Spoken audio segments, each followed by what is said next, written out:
Education academy में आप सभी का स्वागत है।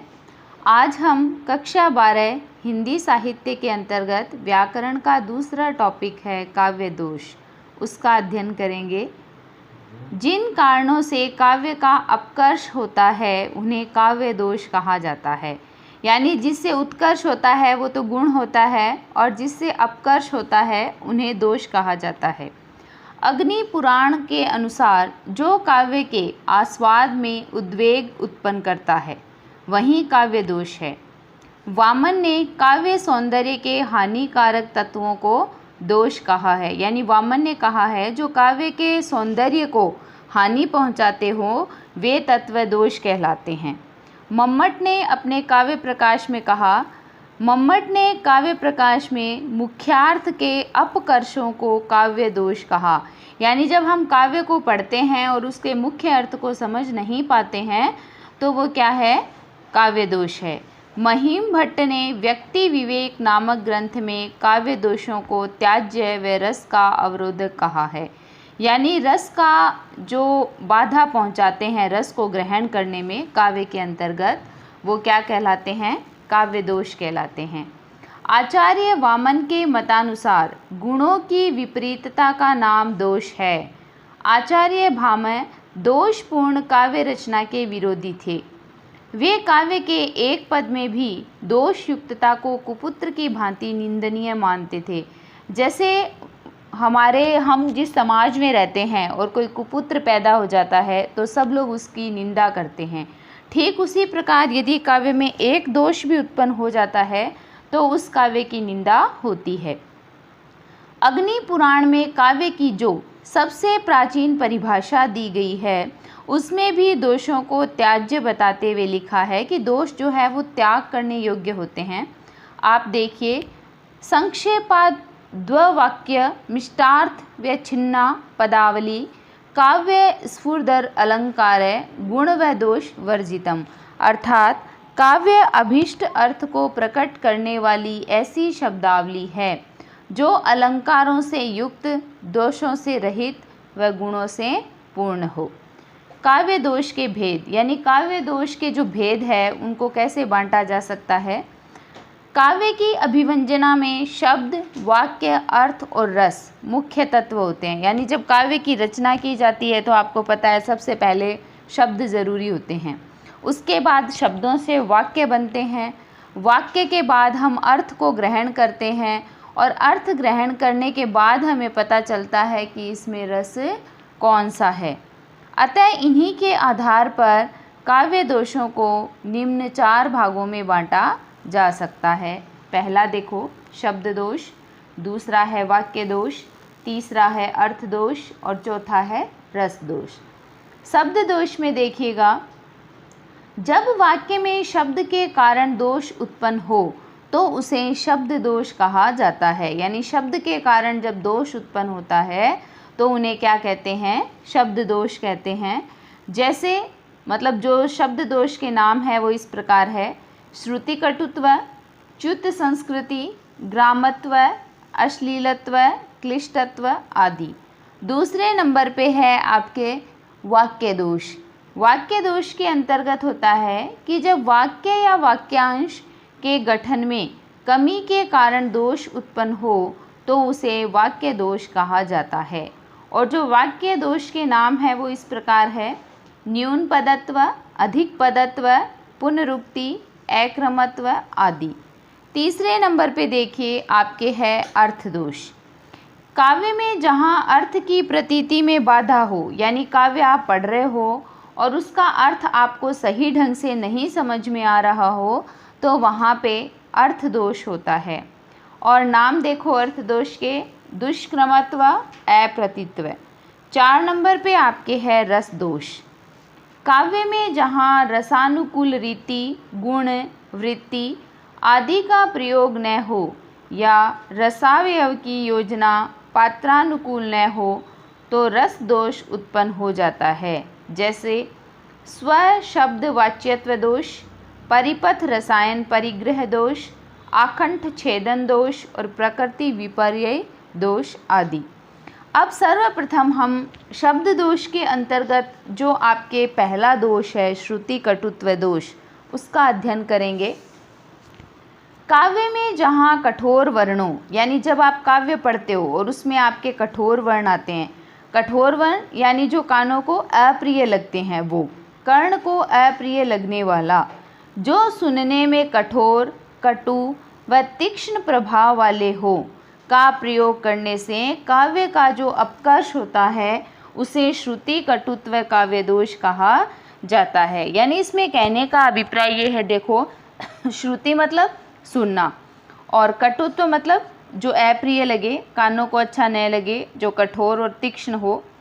ऐसे जब काव्य के अंतर्गत अपकर्ष उत्पन्न होते हैं तो उन्हें श्रुति कटुत्व दोष कहा जाता है। इस प्रकार का दोष प्राय टय वर्ग की ध्वनि के प्रयोग से होता है। इसका उदाहरण देखिए।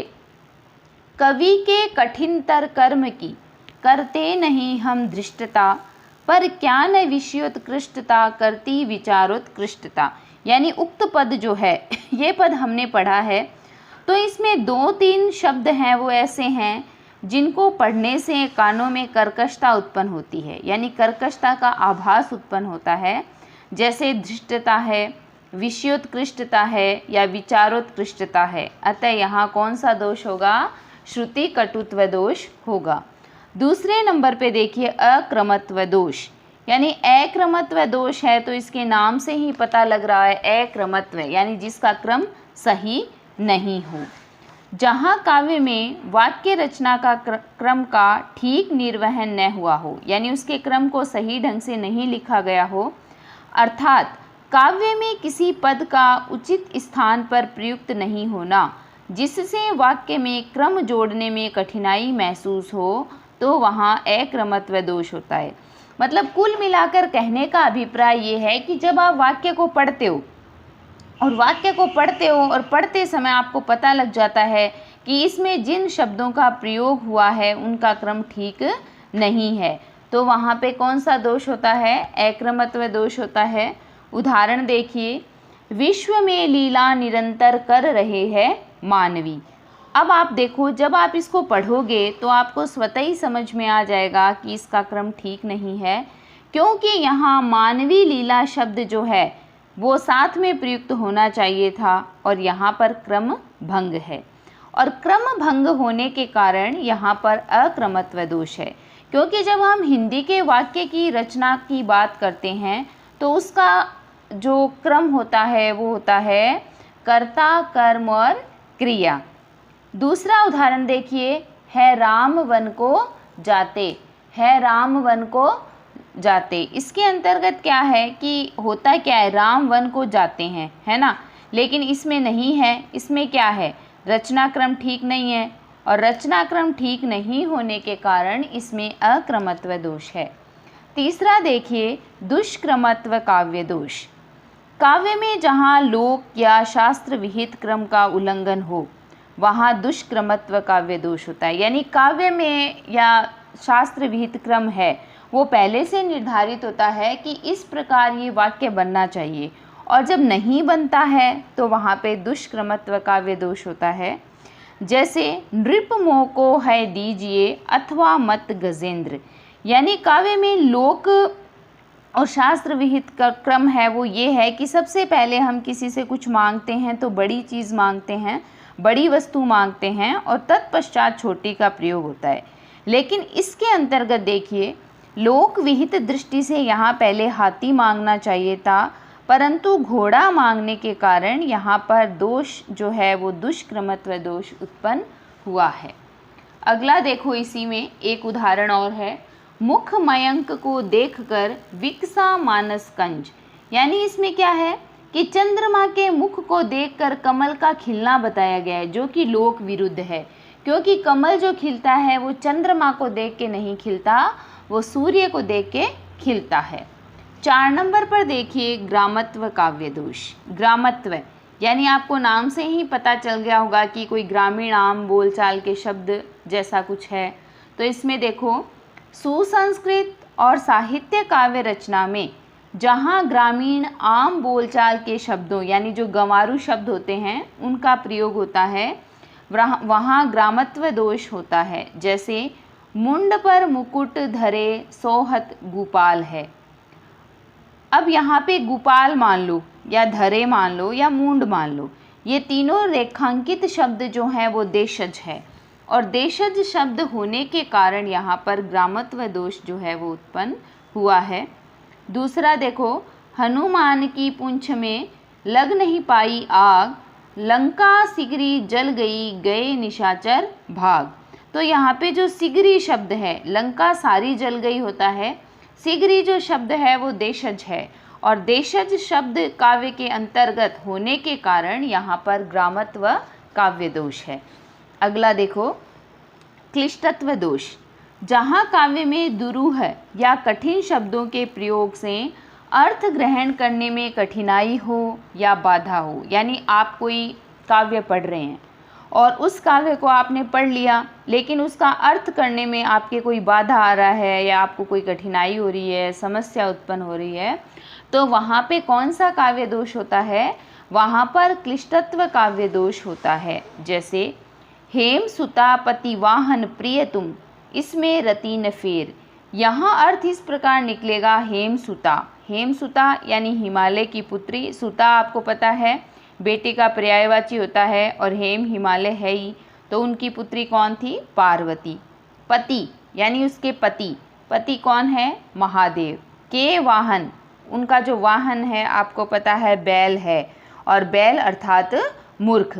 तो इन सब का अर्थ हम तब पता कर सकते हैं जब हमें इन सब का अर्थ आता हो, इन शब्द का अर्थ आता हो। यदि नहीं आता हो तो ये क्लिष्ट है, कठिन है, इसलिए काव्य के अंतर्गत क्लिष्टत्व काव्य दोष उत्पन्न हुआ है। फिर देखो अप्रतीत्व दोष। इसमें देखो, काव्य में शास्त्रीय पारिभाषिक शब्दावली के ज्यों के त्यों प्रयोग के कारण अर्थ ग्रहण में बाधा हो तो वहाँ अप्रतीत्व काव्य दोष होता है। जैसे तत्व ज्ञान पाकर हुए आशय दलित समस्त। अब वैसे तो आशय का अर्थ है वो एकदम सरल होता है, लेकिन योग शास्त्र के अंतर्गत आशय का जो अर्थ है वो वासना है और वो तब तक हमें पता नहीं चलेगा जब तक हमें इसका ज्ञान नहीं हो, तो वो अप्रतीत होगा यानी हमें दिखाई नहीं देगा। एक और उदाहरण देखिए, जग जीव जतीन की छूटी तटी, यानी तटी शब्द का प्रयोग जो है वो हठ युग में प्रयुक्त त्राटक नामक मुद्रा का एक पारिभाषिक शब्द है जो लोक व्यवहार में प्रयुक्त नहीं होता और लोक व्यवहार में प्रयुक्त नहीं होने के कारण हमें पता नहीं होता, तो यहाँ पे कौन सा दोष माना जाता है? अप्रतीत्व दोष। 7वें नंबर पे है च्युत संस्कृति दोष। काव्य में जहाँ किसी शब्द का प्रयोग व्याकरण के नियम के प्रतिकूल हो, यानी व्याकरण का नियम हम सबको पता है क्या होता है, और उसके यदि प्रतिकूल हो तो वहाँ पर कौन सा दोष होता है? वहाँ पर च्युत संस्कृति दोष होता है। जैसे इस निराशता को छोड़ो आशा से लो काम। अब आपको पता है निराशता जो शब्द है वो गलत है, क्योंकि निराश जो शब्द है वो अपने आप में परिपूर्ण है और ता इसमें जोड़ने के कारण ये व्याकरण के क्या हो गया? प्रतिकूल हो गया नियमों के। इसके कारण यहाँ पे च्युत संस्कृति दोष है। फिर है अश्लीलत्व दोष, यानी जब काव्य में अश्लील या अशिष्ट शब्दों का प्रयोग होता है तो काव्य में अश्लीलत्व दोष उत्पन्न हो जाता है। जैसे मद अंधन को जय करन तब साधन जु महान, यानी अपने को पता है कि कोई अंधा व्यक्ति होता है तो उसको हम अंधा नहीं कह सकते, लेकिन इसमें मद में चूर है और इसमें अंधन का प्रयोग भी हुआ है। फिर है न्यून पदत्व दोष।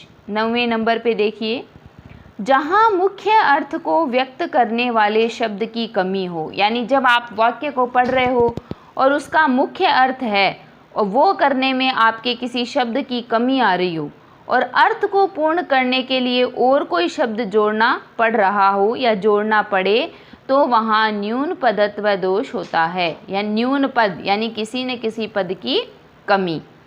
बंशी प्यारी मधुर सुर की साथ में है सोहती। अब किसके साथ में सोती? श्री कृष्ण के, यहाँ है नहीं, तो यहाँ पे क्या होगा? न्यून पदत्व दोष होगा। आगे है अधिक पदत्व दोष।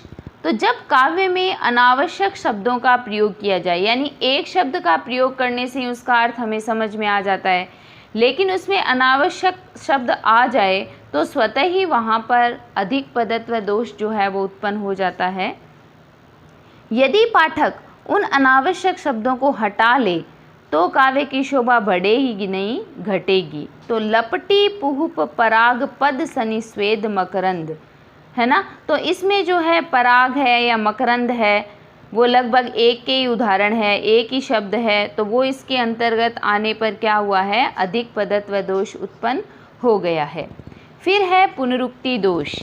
जहाँ काव्य में कोई शब्द बार बार प्रयुक्त हो और उसके प्रयोग से अर्थ का अनर्थ हो रहा हो तो वहाँ पुनरुक्ति दोष होता है। जैसे सब को जानत तुम्हें सारे जगत महान, यहाँ जगत व जहान शब्द संसार के अर्थ में आए हैं। यहाँ जहान शब्द के कारण पुनरुक्ति दोष हुआ है, क्योंकि सिर्फ जगत आने से भी हमें इसका अर्थ पता लग रहा था, लेकिन जहान है वो दोबारा आया है और इस कारण इसके काव्य के अंतर्गत क्या है, पुनरुक्ति दोष जो है वो उत्पन्न हुआ है।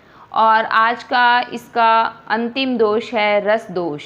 रस दोष में आप देखिएगा, काव्य में जहाँ भाव व्यंग्य रूप में न होकर स्वयं ही अपना वर्णन करने लगे तो वहाँ स्व शब्द वाच्य रस दोष होता है। विस्मृति अवसाद घेर ले, नीरव ते बस चुप कर दे। यहाँ नीरवता शब्द में स्व शब्द वाच्य रस दोष है। नीरवता की स्थिति में चुप कर दे कहने से यह दोष उत्पन्न हुआ है, क्योंकि नीरव का मतलब ही चुप रहना होता है। तो इस प्रकार इसमें क्या है, रस दोष उत्पन्न हुआ है। आज का हमारा जो टॉपिक है काव्य दोष वो पूरा हो गया है। आप ध्यानपूर्वक पढ़िएगा। कल हम अपने नए वीडियो के साथ फिर आपके सामने उपस्थित होंगे। आप मेरे शेयर को लाइक करें, आप मेरे चैनल को लाइक करें, शेयर करें, सब्सक्राइब करें, बेल आइकन दबाना न भूलें। धन्यवाद।